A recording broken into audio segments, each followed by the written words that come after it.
Hey, so welcome back. So, looking at the land graph, the overall orchestration, right?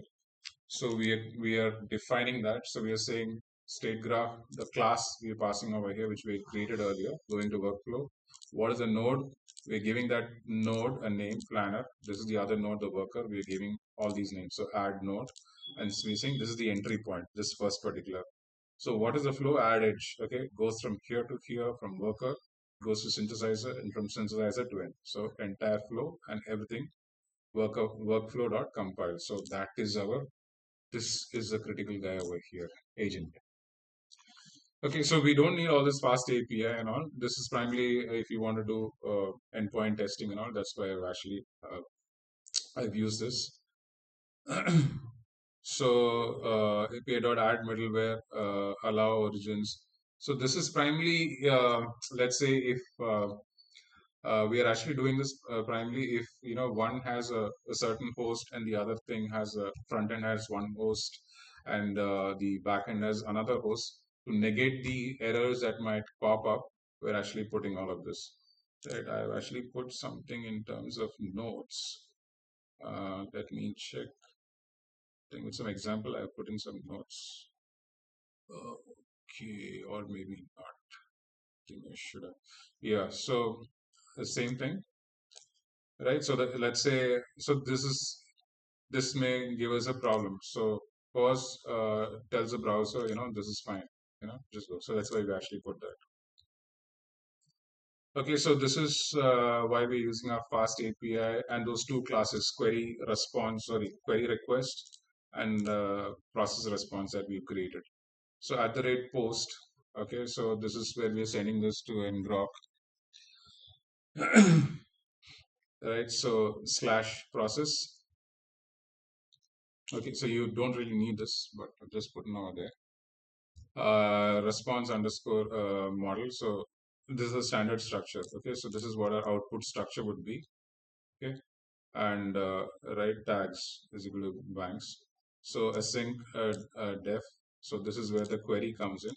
Okay, so if you remember this, this has two outputs. One is a final response, and the other one is result, which is what we have created, or response and results. Let's just look at that class. Right, response and results, and this is the query. Okay, this is what I mentioned we'll be using later. Where are we? Right, so agent dot invoke. So this is the most powerful thing in this. So we are creating an invoke, so which means it will go and hit land graph and it will then accordingly hit all of this and run through everything and give us the result. Final response is from synthesizer, this is from the worker node, if you remember. So yeah, basically that. Okay, so this is when we are using our endpoints testing. This is when we'll use this. Now we have the if underscore name. Okay, so this is where it'll all start. So we are creating a random port. If the session is already there in grok, so we are doing a kill or else pass. So same ngrok.connect, which is this particular port. So this is where we'll get our URL. So this is our endpoints. This is where we will and docs. So this is where we can actually put all this. We can put the query and test. Okay, so I'm actually manually, testing it over here. So I've got these set of queries, three queries that I've passed. Okay, test underscore queries, passing a throw loop, agent dot invoke. Again, so what is going to happen? It's going to go into land graph and go through the loop, and we'll go through all those nodes, and you will get the output for all of this. So creating a thread over here, running UVCon so that we can actually run this app, which is the fast API. App is equal to fast API, right? So post, we are creating this. Port is what we've got from here.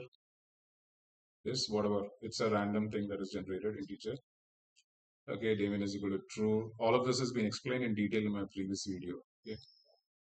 Now, this is for our Gradio, our front end, okay, which is this.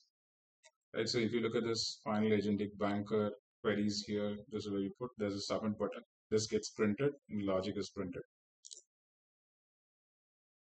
So this is where we are again calling land graph. Okay. User query is going over here and the output is coming over here. One is this final response and the other one is the dumps.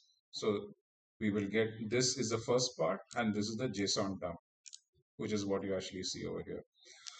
So we are creating this dot blocks theme soft. That is because we put this, that is why we have something like this. Okay.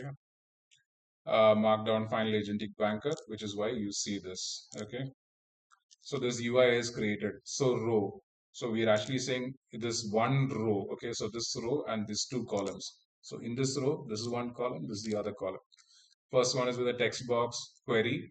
Okay. And the placeholder. So initially you would actually, if I remove this, you would actually see the placeholder. So if I say this, so you would actually see that in the placeholder. Okay.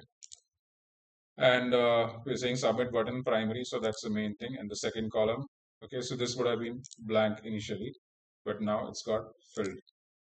And then the other one dot code logic language is JSON.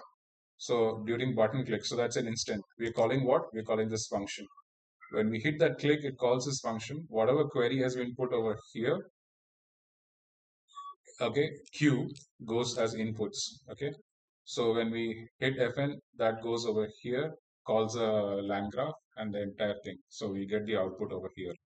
Two outputs are coming. Okay. One is this and the other is the JSON. So the output. So the first one is over here, the final response and the JSON, which is what you see over here, this and this. Okay, demo.launch, when the code actually hits this, that is when this gets launched. Or rather, the bottom part, when you click on this, okay, let me just finish this and I'll come to that. Okay, try. So this is primarily to just keep this running, keyboard interrupt. Okay, pretty simple, straightforward. So I've not printed out everything. So our query was this. We've got the response. So what is the LAP interest rate for this? This is our final response. Okay. Based on the calculation, so this is our output that we've got. The eligibility limit for the loan, 50 lakh. Okay. Is 30. Right. So that was 0.6. So interest rate and all of this. The second query was what is the interest rate for this thing? So there's no calculation over here. So it's just pulled out all that information and given to us. Okay, where was our query? Okay, so these three queries that we ran. And the last bit was, okay, how much loan do I get for this? Okay, so based on the property listing, eligibility, okay. So those calculations are there, right? I think it was some 0.6%. Yeah, so it goes through all of this. So property value into 0.6, right? So that's what it has done. So it has done all that calculation and given us this output. Right, so basically that, and then all this.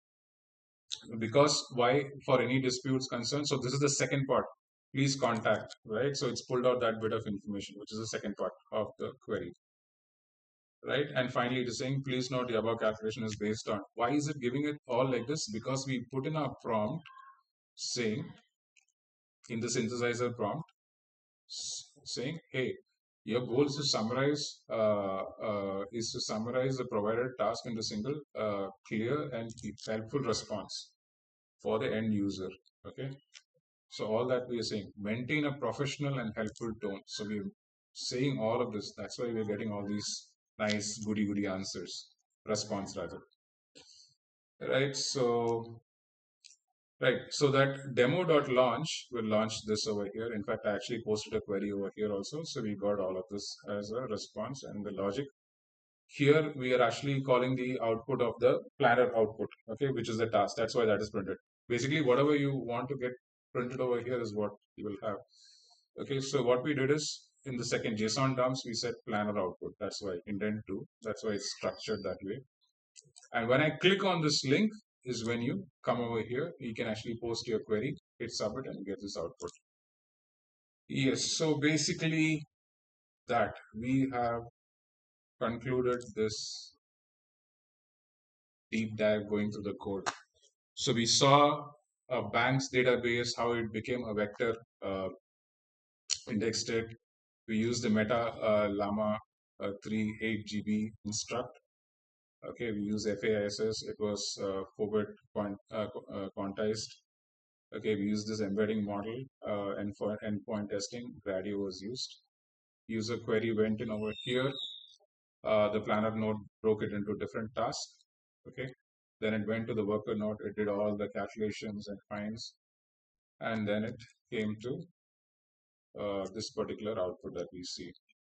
So the important thing is that you need to know, you should debug at a isolate and debug it, and then see how you should structure your prompt. So that becomes very critical.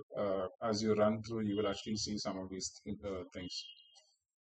Right. So yeah, I hope you're able to try out these codes and test it out. It's all there in GitHub. I will share the link as part of this video, and you will move from your AI agent, the last video that I posted through, to an agentic AI, and you will go into the journey.